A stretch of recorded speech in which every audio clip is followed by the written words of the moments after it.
Thank you for joining me. I thought it would be nice to show you some of the cards in some closer detail.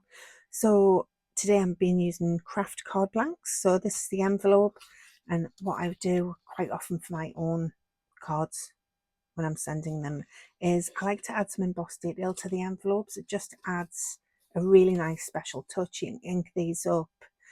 Yeah, I just think it adds that nice little touch. I've done this for years.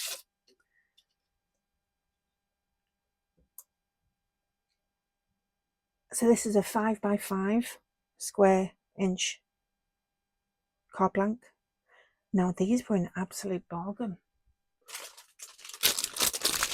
I got these from Home Bargains in the UK, and they literally cost me £1 for 10 cards.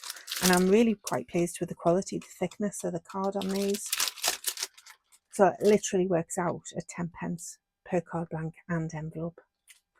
So bargain. I will be printing inserts to go inside of these.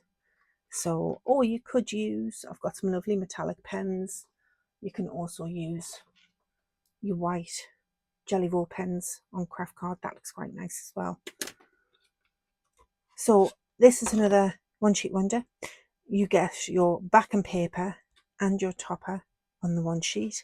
I have printed this onto photo paper to make it nice and shiny. And then I've added some gold mirror card and a little die cut poinsettia flower, which is from a Sizzix set. This is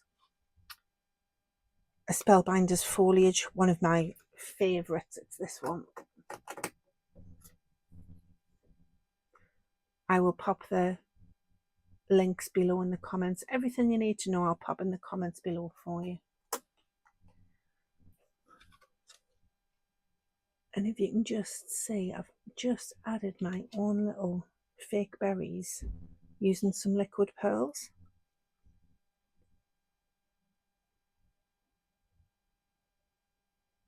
So yeah, I just thought I would give you a closer look at the cards that I've been doing lately and go into a little bit more of a deeper dive than what you can normally see on a Facebook post. So I hope you've liked this video. I will see you in the next one. Take care.